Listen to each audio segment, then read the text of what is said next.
Hi everyone, welcome to my new video. Today we are going to make a golden pour again, but on a round split canvas. I honestly thought I've uploaded this video already, but when I wanted to upload part 2 of this video yesterday, I just realized that I didn't even make a voiceover for this one. So I was quite behind of my voiceovering. And yeah, so I decided to make a voiceover day again to prepare some videos to show you in the coming days and weeks. So as usual, you can see me using my Artina colors here, which is a gold, a white and a black. And for those of you who do not know, I have linked all my materials below in the description box, and Artina is a store which is available in Germany. I usually get my paints via Amazon, and there the Artina company has a store. And for those of you coming from the UK, you can use the same colors as well, because I chatted with Artina and they have a store in the UK Amazon as well. They do not have one for the US version yet, but if they make one, I will be one of the first to know, and I will let you know, of course, as well. So I have linked the Artina store from the UK Amazon down below as well, if you want to get some of these paints as well. So, starting with the project. So as you can see, it's a round split canvas. It is a 40 centimeter canvas, I think, or 50, 40, something like that, and split into 4 parts, which I found to be interesting and wanted to see how it actually works. I have done some of these kind of projects with 4 20 by 20 centimeter canvases in squared, but having this round might look somewhat cool as well. I'm not really sure if so many people are crazy about round canvases, because I have made a couple and I didn't really have anyone wanted to buy it yet, but I always find it kind of interesting. I don't know, let me know your comments in the comment box below as well. What I use besides all of this is gold leaf, which is in the small plastic bag that you've seen in the very beginning as well. And other than that, I just use Floetrol and some silicone. So nothing fancy, most of the stuff that I normally use in almost all my videos. When all my paints were mixed, I just wanted to pour it onto the canvas itself. I didn't want to do a flip cup because of the gaps in between, as this would have caused some issues, so I just made, as usual I guess, more paint than I needed, and I poured more paint onto it than I needed as well. Because I didn't want to have too little paint, because it wouldn't have fit together anymore in the end if I would have tilted too much. You will see in the very end that it doesn't really fit that well together anyways, but in a way it does, and I really like the end result. So I poured the paint onto it in a circular motion as to have it a bit genuine looking because of the round canvas, and tilted each segment individually. I hope to have a bit more lacing colors over each other, which I did not have over the entire piece. I did have some on the upper right one, which you can see where the black is underneath and the white is in a very thin layer on top of it. This is really cool because if you torch this area, you will have many cells popping. I wanted to have this effect on all these canvases more or less the same, which didn't happen, but in the very end you can see, I'm going to use my torch very soon, it really looks pretty. I also used some of the gold leaf as well to sprinkle onto it to make it more shiny and glittery and to increase the value of the entire piece probably. That was actually what I wanted to achieve, and I was overly happy about the result. I hoped it to turn out like it did. It was really pretty, and as you can see, there is a lot of drip off from these pour because I used so much paint. And the bad thing with this color palette, the drip off always looks ugly as hell. I don't know. I normally use the drip off paint, put it into another cup, mix some black into it to make it entirely black or very dark, and use it as a black color for another pour. But if there is so much white into it, I would have needed so much black to make it as dark as I need it to be, that I didn't really want to keep this drip off paint. And I just can't even do something else with it because it intermixes really as a nasty color. And this is always happening when I use the golden color palette.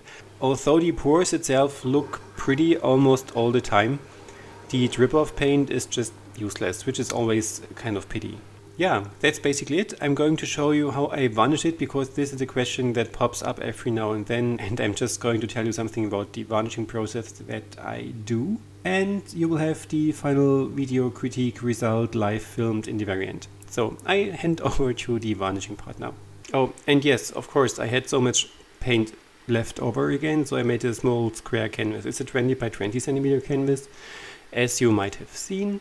So I just wanted to use the rest amount of paint, poured something just onto it, torched it, and that's it.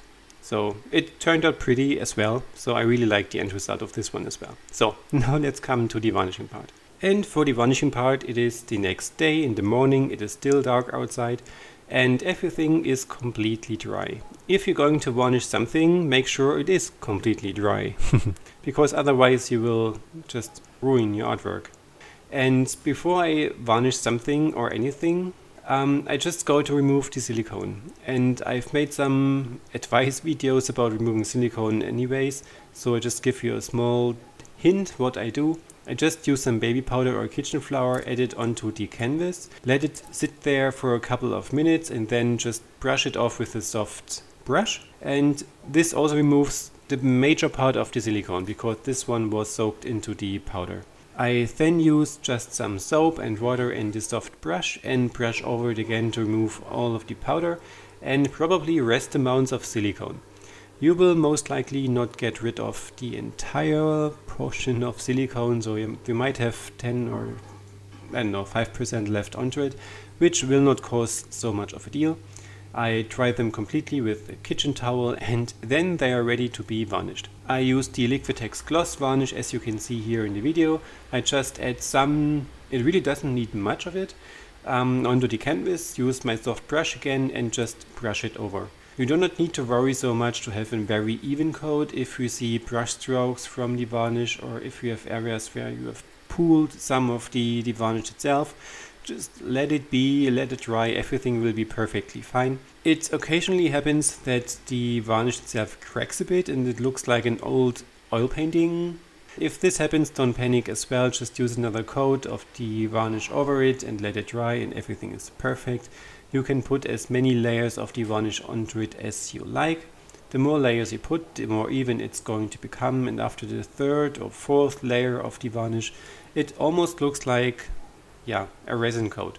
So I really like this stuff. It is odorless, it's drying really quickly, and I just love it. It's great. It's the best one that I've ever had so far. And that's basically everything you need to know about the varnishing. So let's come to the final critique part now. So there is not so much of a show off because you have seen the final result when I varnished it. But here it's dry, here it's varnished, and this is the first one, it's the square one. And when I tilt it to the sunlight, you can see the real gold really shiny. Perhaps not as shiny because of the varnish, but it's super cute and it's shiny and I really love it. And now let's come to these segment parts from the round canvas, which is number one, this one. Again, shiny. Here is the gold leaf, which is really awesome shiny. And I have added 2 coats of this varnish here, and it almost looks like there is a thin resin coat. Second one, this here, same results. The gold is glittery and shining, perfect. Next one, I really love these. Each one of these really turned out great, and I really love the end result. These are the final ones.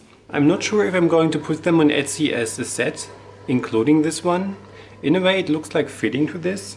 You can play around in whatever shapes you want to give it. You can just leave it blank and put these together in whatever shape and direction you want. Actually what you like the most. So it is not really completely the same look to each and every one, but well, I really love the end result, and you can put them in whatever direction you want. You can put this separate, a single one. Perhaps I put this on Etsy as a separate one. You will see. When this video is up, these ones will be on Etsy as well. And so I really like this attempt having a split canvas. I hope you liked it too. If you liked this video in general, just give me a thumbs up. And if you're new to my channel, please subscribe to not miss out any of my new upcoming videos. There are also about 120 or so already there about realism and acrylic pouring.